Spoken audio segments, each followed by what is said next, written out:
Hi, I'm josephrlewis, and I write adventures. And in this video, I'd like to talk about playtesting. This is an important part of adventure writing, and it's both important to make sure that your adventure is not bad, and also at the same time, it can help make your adventure better than it already was. So let's dig into playtesting.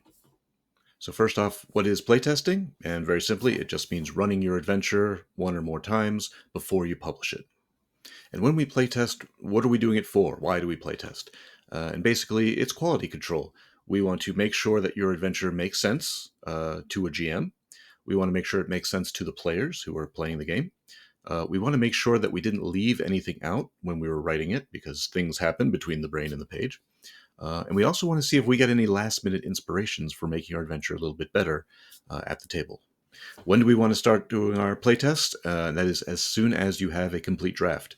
As soon as you have the whole thing written from end to end, before you do any layout or art or anything more advanced like that, as soon as you have a complete draft, you want to start playtesting right then and there.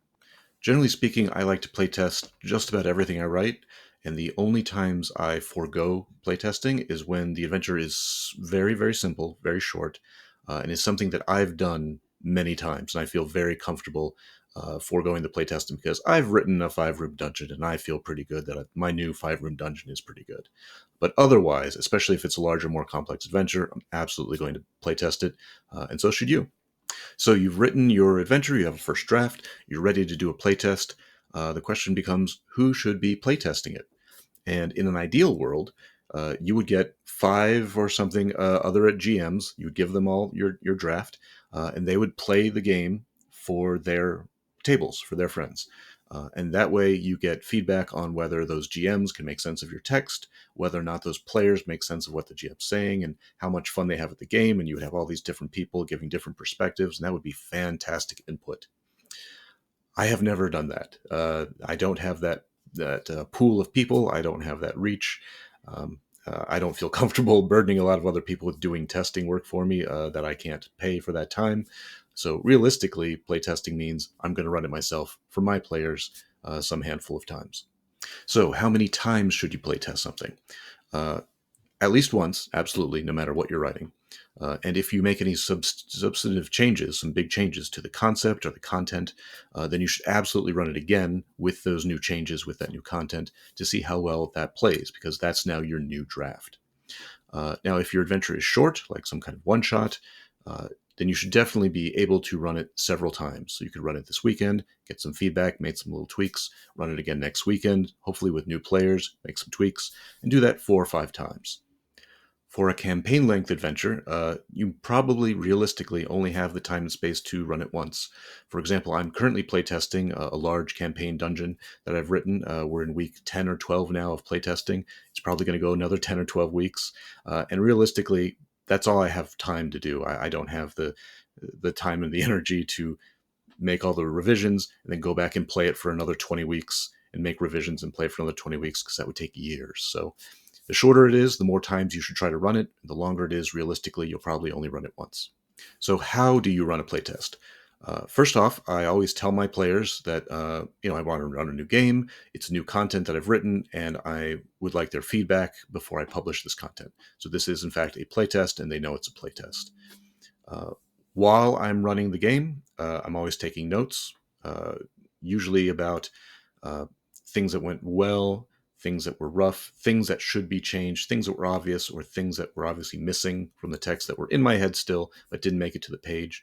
And sometimes I have the notes document open right there in the middle of playing when I'm playing online, and I can just be making note changes to the document itself while the playtest is happening. But I try to do that very quietly in the background. I'm certainly not going to pause play while I, type up a bunch of changes.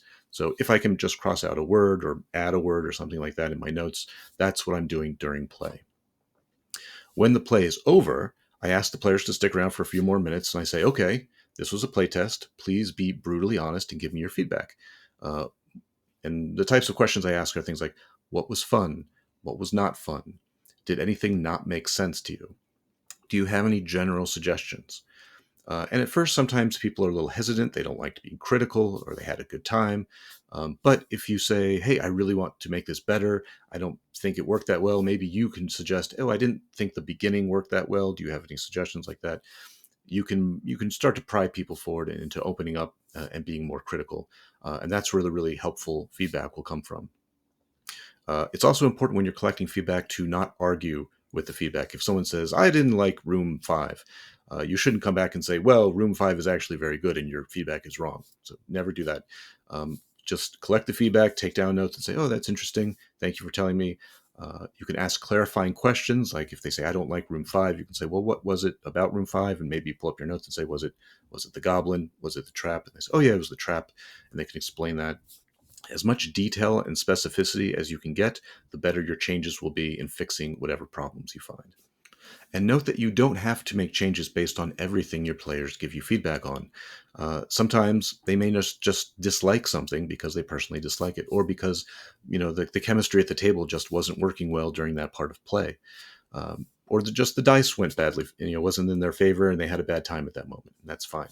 But you should definitely think about why they were saying those things. Why did they say they felt confused? Why did they say it wasn't fun? Because maybe they're not very good at giving feedback, but they can convey, I had a bad time in room 5, and you can sit back and really think about, well, maybe their words weren't very helpful, but I can address that feeling. I can make it more fun. I can make it more streamlined. Whatever it is that you can bring to the table as the writer, you can say, I can understand why someone might not have fun in room 5, and try to make tweaks that may not align with what they tell you, but you can make sense of what they're feeling, try to address those feelings. That can be still very helpful and effective. And lastly, I would suggest the kind of attitude that you should have going into playtesting. Once you've written your document, you have a complete draft, it's time to switch hats. You need to take off your writer hat and put on your playtesting or your quality analysis sort of hat, and don't be precious or defensive about the thing that you've created. It's not your precious baby. It's just a thing that you made this one time. And now you're on the mission to make it better, or to find things that are wrong or broken. And you want to find things that are wrong or broken, because that means you can fix them, and that means the whole thing would be better. And if you don't, if you go to publish it and release it, then everyone else is going to be basically playtesting it, and they're going to find things that are wrong or things that are broken, and they're going to complain about it, and then you're going to feel bad, and that doesn't feel good because it feels bad. So absolutely try to switch gears in your mind. I'm not the creator anymore. Now I'm the assessor. I'm the evaluator, and I want to find things that are wrong so I can fix them and make it better. And absolutely carry that attitude into talking to your players, saying, yes, I want to make this better. Please give me quality feedback. Don't be precious about this. Don't worry about my feelings. We're all here together to make this thing better. And I think you'll get great feedback, and the playtest will be valuable, and your overall adventure will be much better for it. And I think that's all the advice I have for playtesting. So good luck out there.